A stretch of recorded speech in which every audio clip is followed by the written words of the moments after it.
할렐루야. 사랑하는 대강의 가족 여러분, 오늘 하루도 하나님의 말씀과 동행하는 삶이 되길 소망합니다. 오늘 함께 나눌 하나님의 말씀은 창세기 5장 21절에서 24절 말씀입니다. 에녹은 65세에 무두셀라를 낳았고, 무두셀라를 낳은 후 300년을 하나님과 동행하며 자녀들을 낳았으며, 그는 365세를 살았더라. 에녹이 하나님과 동행하더니 하나님이 그를 데려가심으로 세상에 있지 아니하였더라. 아멘. 우리는 평생 기도해야 합니다. 오늘 본문은 평생 주님과 동행했던 에녹의 이야기입니다. 에녹은 300년 동안 하나님과 동행하다가 승천했습니다. 이 에녹의 이야기가 우리에게 가르쳐주는 교훈은 무엇일까요? 먼저는 주님과 함께해야 세상을 이긴다는 것입니다. 22절을 보면 무두셀라를 낳은 후 300년을 하나님과 동행하며 자녀들을 낳았으며 라고 합니다. 에녹은 무두셀라를 낳은 후에 하나님과 동행했습니다. 무두셀라는 성경에서 가장 오래 산 사람으로 그의 이름에는 특별한 의미가 담겨 있습니다. 그가 죽으면 심판이 시작된다는 것입니다. 실제로 무두셀라가 죽던 해에 노아의 홍수가 시작되었습니다. 저기는 에녹이 무두셀라를 키우며 살아가는 동안에 그 시대의 타락이 점점 극에 달하고 결국 멸망의 심판이 있을 것이라는 말씀인 것입니다. 그런데 바로 그 무두셀라를 낳은 후에 에녹이 하나님과 동행했다고 성경은 기록하고 있습니다. 과연 마지막 때를 살아가는 방법은 무엇인가? 어떻게 해야 심판을 대비할 수 있는가를 에녹이 보여주는 것입니다. 그 방법은 바로 하나님과 동행하는 것입니다. 그래서 에녹은 300년 동안이나 하나님과 매일 친밀하게 교제하고 의논하며 일평생 동행했습니다. 그랬을 때 그 삶의 결론이 무엇입니까? 그렇게 하나님과 동행한 에녹을 하나님이 어느 날 데려가셨다는 것입니다. 여기서 데려가셨다는 말은 에녹이 죽음의 과정을 거치지 않고 하나님이 계시는 하늘로 옮겨졌다는 뜻입니다. 한마디로 승천했다는 것이죠. 이 승천이라는 단어는 아주 중요한 의미를 담고 있는 신학적인 사건입니다. 이것은 하나님이 에녹을 인정하셨다는 뜻입니다. 에녹이 살아온 삶의 방식, 즉 하나님과 동행하는 삶의 방식을 하나님이 인정하셨다는 의미입니다. 히브리서 11장 5절은 에녹에 대해 믿음으로 에녹은 죽음을 보지 않고 옮겨졌으니 하나님이 그를 옮기심으로 다시 보이지 아니하였느니라. 그를 옮겨지기 전에 하나님을 기쁘시게 하는 자라는 증거를 받았느니라 말씀합니다. 에녹이 매일 하나님과 동행한 삶이 하나님을 기쁘시게 했다는 것입니다. 그래서 그의 삶을 그 시대 속에 모델로 세우셨다는 뜻입니다. 이 노아 시대 사람들 앞에는 심판이 놓여 있었습니다. 어떻게 심판을 대비하는 삶을 살아야 할까요? 바로 에녹처럼 살라는 것입니다. 결국 홍수는 일어났고 그 시대 사람들이 전멸할 때 오직 노아와 그 가족만 구원을 받았습니다. 노아는 어떻게 그 심판에서 살아남을 수 있었을까요? 이 창세기 6장 9절을 보면 노아는 의인이요 당대의 완전한 자라 그는 하나님과 동행하였으며 그 시대의 노아는 의인이었고 완전한 자였습니다. 노아가 의인으로 완전한 자로 살아갈 수 있었던 이유가 바로 하나님과 동행입니다. 노아는 에녹이 보여준 대로 하나님과 동행하며 살았던 것입니다.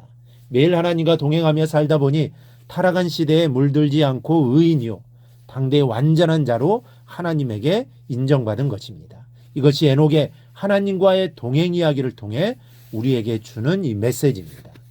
세상의 타락에 물들지 않고 시대를 이기는 방법은 오직 한 가지, 하나님과 동행하는 것이라는 말씀입니다.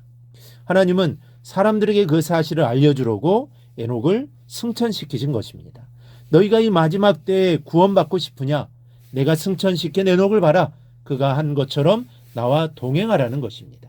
하지만 노아 시대에는 노아와 그의 가족 외에 어느 누구도 구원받지 못했습니다. 그래서 하나님은 이 마지막 시대에 당신의 아들 예수 그리스도를 이 땅에 보내신 후 하늘로 올리셨습니다. 그리고 이제 장차 예고된 심판의 날을 면하려면 그리스도를 바라보라고 하십니다. 그리스도처럼 완전하게 하나님과 동행하신 분은 없습니다. 그리스도는 이 땅에서 완전한 의인으로서 율법의 요구대로 살아가셨고 인류의 구원자로 자신을 드리는 삶을 사셨습니다. 그것이 어떻게 가능했습니까? 하나님과의 동행이 그 비결입니다.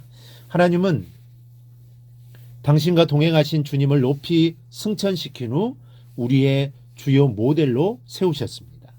그리스도는 하나님과 동행하는 모범을 우리에게 보여주셨고 동시에 하나님에게 나아가는 길이 되어주셨습니다.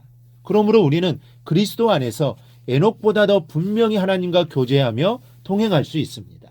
이것만이 우리가 이 세상의 물결에 휩쓸려 타락하지 않을 수 있는 유일한 방법입니다.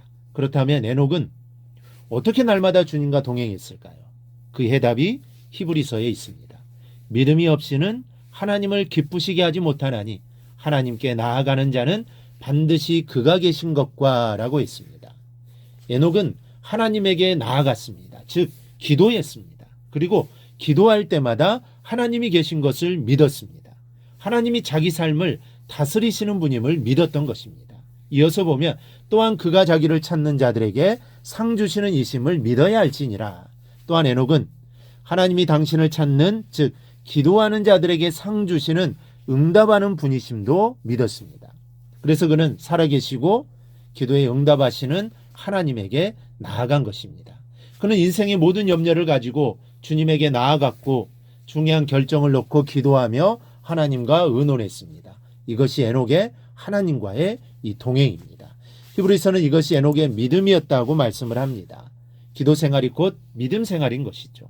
우리는 하나님이 내 삶을 주관하시는 분임을 믿기에 그분에게 기도해야 합니다. 이 존 물러는 개인 기도만큼 자기의 영적 상태를 정확히 드러내는 것은 없다라고 말했습니다. 또한 찰스 스펄전 목사님은 교회의 상태는 그 교회의 기도 모임의 모습에 따라 정확하게 측정될 수 있다. 하나님과 가까이 하는 교회는 기도하기 마련이다. 그리고 교회가 하나님과 멀어졌다는 첫 번째 증거는 바로 기도를 게을리한다는 것이다 라고 말했습니다. 또한 히브리서는 이러한 믿음이 하나님을 기쁘시겠다고 했습니다. 하나님은 에녹이 기도하러 나오는 것을 기뻐하셨습니다. 자신의 모든 일에 대해 의논하고 주님의 도움을 요청하는 것을 기뻐하셨습니다. 그래서 하나님은 에녹에게 나올 때마다 상을 주셨습니다. 즉 기도에 응답해 주신 것입니다. 하나님과의 동행은 공짜가 아닙니다. 하나님과 동행할 때마다 하나님이 상을 주십니다. 좋은 것을 주십니다. 기도가 바로 하나님과 동행하는 방법입니다. 기도로 날마다 하나님과 동행할 때 우리는 타락한 세상을 이기고 구원의 길을 걸어가게 되는 것입니다. 사실 에녹하면 승천으로 유명합니다. 이 승천대에 가려진 것이 그의 하나님과 동행하는 삶입니다. 이 승천은 극적입니다. 승천이 날아가는 것이라면 동행은 걸어가는 것입니다. 승천이 시공간을 초월하는 사건이라면 동행은 지상에서 일어나는 일입니다. 승천이 모든 문제를 단번에 해결하는 사건이라면 동행은 날마다 꾸준히 반복해야 하는 일입니다. 그래서 우리는 동행보다 승천에 관심이 많습니다. 하지만 동행 없이는 승천도 없습니다. 에녹은 하나님과 동행한 첫날 승천한 것이 아닙니다. 아마도 하나님과의 첫 동행은 산책 정도였을 것입니다. 그러나 조금씩 그 동행이 길어지고 깊어졌을 것입니다. 그러고는 300년이 되는 어느 날 에녹은 하나님과 너무 멀리 동행했습니다. 다시 돌아오기엔 너무 멀었습니다. 그래서 하나님이 에녹에게 내 집으로 가기엔 너무 멀리 왔구나. 우리 집으로 가자 하며 데리고 가신 것입니다. 구원은 어느 순간 따놓은 것이 아닙니다. 우리는 날마다 우리의 주님이신 하나님과 기도로 동행하며 걸어갈 때 이 세상을 닮지 않고 주님을 닮아 저 천국을 향해 가게 됩니다. 그러므로 우리는 평생 기도로 주님과 동행해야 합니다. 이 다윗은 시편에서 이렇게 고백합니다. 나의 기도가 주의 앞에 분향함과 같이 되며 나의 손드는 것이 저녁 제사같이 되게 하소서. 자신의 기도가 주의 앞에 분향함 같이 되게 해달라고 기도했습니다. 분향이란 성전에서 매일 올려드리는 향연을 말합니다. 구약시대는 아침에 30분 정도, 저녁에 30분 정도 매일 향연을 올라갔는데 자신의 기도가 이와 같이 매일 아침 저녁으로 하나님에게 올라가기를 소원한 것입니다. 이것이 우리의 평생의 소원이어야 합니다. 다윗의 기도가 우리의 기도가 되기를 바랍니다. 에녹처럼 평생 기도로 하나님과 동행하는 삶을 살기를 기도하기를 바랍니다. 여러분, 기도 생활이 곧 믿음 생활입니다. 타락한 세상에서 그리스도인답게 사는 방법은 한 가지, 하나님과 동행하는 삶뿐입니다. 에녹은 하나님이 자기 삶을 다스리시며 기도할 때 응답하시는 분임을 믿었습니다.